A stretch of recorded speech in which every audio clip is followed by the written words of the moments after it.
welcome Goa. I'm Alicia Fernandez. Well, today I welcome you to RashtraTV and we are here for a very special interview. Education plays a very instrumental part and parcel in making and building someone's life. Well, today I have a personality who is going to give a little bit more insights about how education has transformed over the period of time. And to discuss more upon this, we have with us our guest for the day, which is Mr. Moses Mike.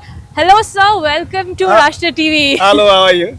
I'm absolutely fine, sir. Good. How is it being here in Goa, first of all? Give us some insights about it. You know what, I can't explain. We had a very nice time in Goa. But just to let you know, this is my second time to come to India. Okay. Yeah, I was last year in 2023 when I led a delegation of small and medium enterprises. Oh, wow. When I was then the permanent secretary for Ministry of Women Affairs, Community and Small and Medium Enterprises Development. So I've always find India very fascinating. But Goa, wow, it was very, very good. We learned quite a lot. I think that will be very transformative in terms of our education system back in Zimbabwe. Absolutely. So now if you could just give us an insight about it, like you are maintaining the both primary and secondary education over there. How is it different from the stereotypical ways how it was earlier to now? How would you see the transformation in that? Thank you very much for that question. Let me just take you back to pre-1980, before our independence. You know, naturally, our education system was skewed to the British. Those are the people that then colonized us. So you would understand we didn't have much freedom in terms of the indigenous people, in terms of our education. But when we then took over our independence, we then opened up the education system to every Zimbabwean, irrespective of their color. And you could see we then had more schools being built. We also had quite a lot of, children going back to school, even those that were beyond the age of, going to school. And there was quite a lot of transformative issues in terms of our education. And we give credit to the First Republic. And this is why you then find our education system, the literacy rate is around 94-95%. It tells you about that investment that was done since independence. And I think as we then move on, we then carried it forward. But I think one of the things that I think in the Second Republic we have done is to take on board STEM education, driven by science, technology, and engineering and mathematics. But I think when we then realized that yes, we have done all this, we then said to ourselves, we don't have something, but what is that something? It was now the issues of the emerging technologies that we would then want to integrate into our education system. We are talking of robotics, we are talking of coding, we are talking of AI. So when we then scanned, we said, where can we then be able to go? But we had no any other choice besides India. And I'm very happy to say one of our private school proprietors, Mrs. Ruswa, then he had an engagement with a company that does robotics in Goa called Curious Mind. So this is one you then find us in Goa so that we can then be able to learn what is it that you have done in your schools. What is it that you have done in terms of working with the private sector? Absolutely. Yes. So to me, I think that kind of a very smart kind of partnership. So when we see about the new education policy which has just entered into the entire India country as such, so when we're having a closer look at the scenario in education, be it in Zimbabwe or India, across the world, there are a lot of problems of dropouts. Good. So how exactly, as a Zimbabwe government, are you looking at and ensuring that such problems are not, is conducted and many people do not fall prey to this type of things of dropouts? Good. Thank you very much. In Zimbabwe, we also have a similar problem of children dropping out of school. But this is due to various reasons. I'll give you 2-3 reasons. One of the reasons is that parents can't afford to pay the fees. But what is it that government has done? Government has come in with some safety nets so that those that can't pay government can then be able to take on board. And we have got what we call BEAM, Best Education Assistant Module. Okay. That's what we then use. And you see, children also drop out of school, especially the girl child. Why? Because of early marriages, because of teen pregnancies. But as a nation, we have been very progressive. We then said, whether you fall pregnant, to us, it was a mistake. You can still come back when you have given birth. We have got that policy, we have got that statutory instrument that enables that to be able to be done. There is also element of poverty within our communities.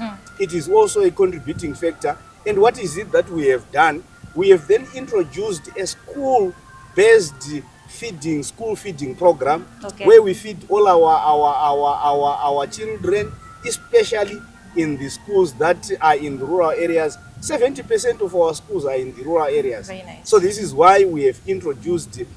You could also go back to the girl child. Some of them, they drop out of school because they don't have, basic things like sanitary wear. And as government, we have introduced a program where these students are then given sanitary wear for those that are at the appropriate age.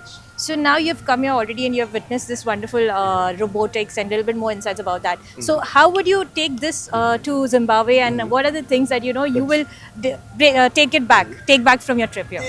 One of the things that I would take back is, I think, the partnership that ministry, that government, in fact, has played with Curious Mind. We believe that kind of smart partnership has enabled the government to roll out a very, very good program. The second issue that I'm also going to be taking back home is teacher capacity development. For us, if robotics is going to be successful back in Zimbabwe, we need to train our teachers.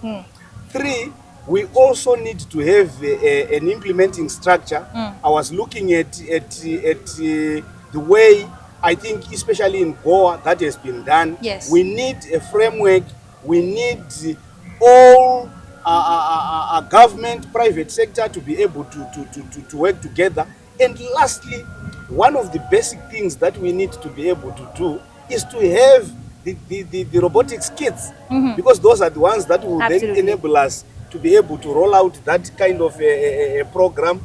And there's one interesting thing that I then saw that has been implemented in Goa, where government then said, we can't maybe roll out to every school. So what do? We create champion schools. We equip the champion schools. And then from there, in a cluster kind of fashion, the other schools can also come in and benefit, so that we can then be able to roll out the program. One of the issues that I think we have in terms of our human capital development in Zimbabwe is that we don't have so many doctors. So also you have a lot of exports, if I'm not mistaken, of tobacco. So how do you all tackle with that in terms of that? Like, you export a lot of tobacco outdoor. So how do you tackle with your students not getting into all this kind of tobacco menace and everything, drugs like that? Yeah, I will tell you, in Zimbabwe, we also have a problem of drug and substance abuse. It is not just to the adults, but in our schools. But what we have done now is we have got a national technical committee, cabinet committee. So when I'm talking of cabinet, I'm talking of the presidents. Absolutely. And that cabinet committee on drug and substance abuse is headed by our only honorable minister for defense. And that tells you something. It is because we would really want to eradicate completely drug and substance abuse. So what role do we then play as the Ministry of Primary and Secondary Education? We have got what we call guidance and counseling teachers. Each and every school has got a guidance and counseling teacher, and we have got a committee at school level that looks at that. So basically tackling at a grassroots level. Yes, at the school level. But from the cabinet level, we go to the province, from the province district, and then we go to the school level. And all that is coordinated by the guidance and counseling teacher at school level. And to us, drug and substance abuse has become #1 enemy in the education system of Zimbabwe. And everyone is rallying behind that and talking about that. To us, it's a total no. in terms of drug and substance abuse. So that's the mantra I think that we are running with as government of Zimbabwe. I think you are doing a lot of amazing job, and I would like to say a huge thank you to you for taking time off and coming to us and Thank like you. giving us an interaction at Rashtra TV. And indeed, it's a pleasure talking to you. We will definitely connect back, and we'll try to understand much more about Thank you. how Zimbabwe and India will grow together. Thank And you. all the very best. Thank you very much for affording us this time as Zimbabwe. And I think one of the things that I would just want to say is the hospitality of the people of India was very excellent. We were just at home wherever we have gone. We have been received so well with a lot of smiles, and I think this is one of the things that I like about the people of India. Well, that was the permanent secretary of the Zimbabwe, who has of the primary and secondary education, and it gives us an immense honor and privilege to understand about the various aspects. My experience in India has been very insightful, awesome, and I have learned a lot of STEM experiences in India. The India's education system is comprehensive, vibrant, and inclusive. For the past 4 days we were here in India, we have been taken to several government offices, schools, and this afternoon we went to a school for children with disabilities. What has amazed us in this week as we visited was the uptake of robotics and coding in the Indian education system. The Zimbabwe education system is also taking up STEM learning areas, including robotics and coding, but we haven't as yet gotten as far as where India is. And we were very happy that when we met the chief minister, he indicated to our head of ministry, who is the head of delegation, our permanent secretary, that the government of Zimbabwe, together with the government of India, could possibly collaborate so that the education systems can reconcile and assist one another. We have 70% of our schools in the rural areas in Zimbabwe, and 30% are only in the urban setups. So we can draw a lot of lessons from the Indian story so that the learning outcomes for our children speak to the 21st century type of education system where they are made to develop collaboration skills, communication skills, critical thinking skills, designing skills, like what we experienced here in India. India is a beautiful country, and as we are speaking now, I am watching, is it the Arabic Sea, part of the Indian Ocean? It's awesome, therapeutic. After hours, people can easily come here and enjoy themselves, including children who could also be undertaken through educational tours. Otherwise, in a nutshell, I had a very good experience in India together with my colleagues. Thank you so much. Okay, first of all, I would like to appreciate your inviting us to come here. First of all, we also want to appreciate Mr. Yogesh for actually having been in contact with us and also extending some lessons in robotics to our schools. Especially me, I was privileged to be his host in Zimbabwe. And I think when we've come here, we notice we have a lot of similarities in terms of our economy. We were all both colonies, of Britain, and now each one of us is trying to find their way, into development. But of course, you are already ahead of us. We really appreciate most of the things that you are doing in the learning areas, and we really want to go and emulate, copy, and paste because that will only mean that our children will have a better future, especially in the areas of maths, STEM, or robotics. I think we are doing very well as a country. Hello and welcome Goa. I'm Alicia Fernandez. Well, today we have a personality who has arranged this entire delegation from Zimbabwe who has come to discuss more about this. We have with us the curator of Curious Minds, Mr. Yogesh Kirkar. Welcome to Rashtra Thank you, ma'am. TV. Thank you. And to begin with, could you please give us an insight about what exactly this delegation was all about from Zimbabwe? Okay, so the story starts back in 2018 when that was my first visit to the African continent as such. When I visited the West African countries, and there I saw huge potential for kind of business because the country was or the continent was some I felt it was like 20, 30 years behind what India used to be. So I thought, yeah, I was thinking, there's a huge potential for doing business in Zimbabwe. So in 2024, when I registered a Goa startup on like called Curious Mind, which basically worked in making robotics accessible and affordable for every child. And I thought this mission I could take the best place to take this mission is to Africa because they need that kind of education. And most importantly, we worked on making robotics affordable and accessible. So the affordability was the key, and we thought people in Africa could simply afford these our solutions that we had. So we went and made a presentation in Zimbabwe. We had a first program. We went to the big team and we did a program over 2 weeks, and we even did a train the trainer program. So that is when they found potential in our work, and subsequently we had another visit. And after the second visit, our cognizance of our work was taken by the Ministry of Education in Zimbabwe, and as a fallout of that, this visit has happened as in the ray of as in the day of light as such today. So, what exactly was the major challenges that you came across, like, while bringing two different countries together, be it your Zimbabwe or India?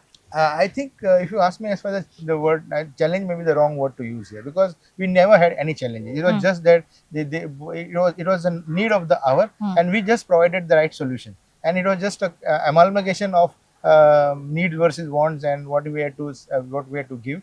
And looking at the world, when world is moving towards robotics, automation, artificial intelligence, Internet of Things, so these things were much in demand or much looked out. Everybody talks about it, but nobody knows about it. And when we try to solve it for them and make it simple and structured for them, so that is why I think we found the traction.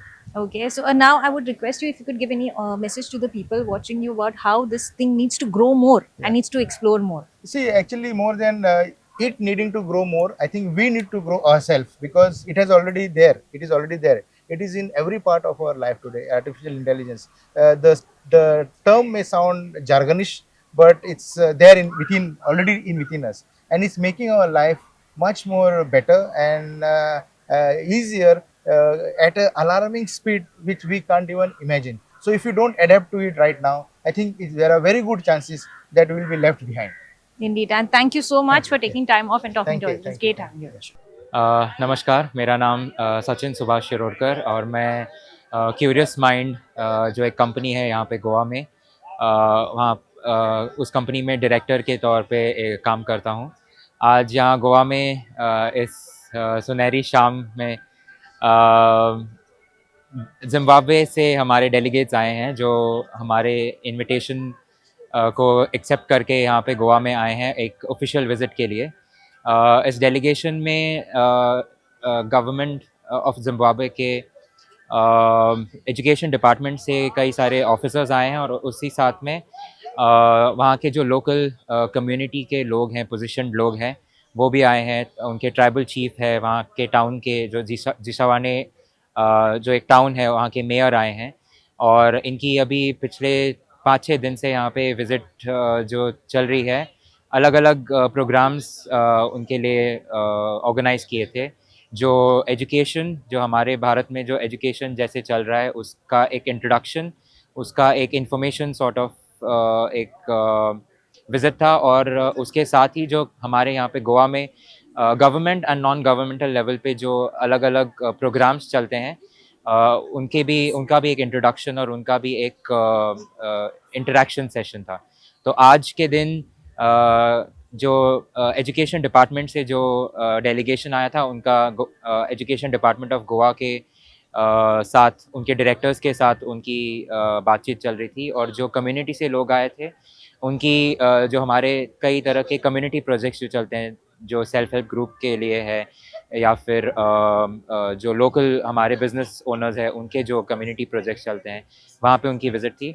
Delegation काफ़ी खुश है, हम भी काफ़ी खुश हैं कि जो ये बायलैटरल जो हमारा एक अप्रोच था दो देशों के बीच में, भारत और जिम्बाब्वे के बीच में, वो काफ़ी अच्छी तरह से जा रहा है। यहाँ से हम आशा करते हैं कि भारत और जिम्बाब्वे के बीच में एक अलग तरह का कनेक्शन बनेगा, एक अलग तरह का कॉरिडोर खुला रहेगा for sectors in technology, health and education. और इसका इसका ना कि सिर्फ भारत को बट जिम्बाब्वे को भी इसका काफ़ी हेल्प हो जाएगा। सो मेरी तरफ से इतना ही। Thank you very much. Well, indeed, education sector is a very important sector, and today, as we got an interaction with one of the personalities who has given us an insight about how education in India and Zimbabwe have unitedly worked together. So keep watching your favorite Rashtra TV and keep liking and subscribing.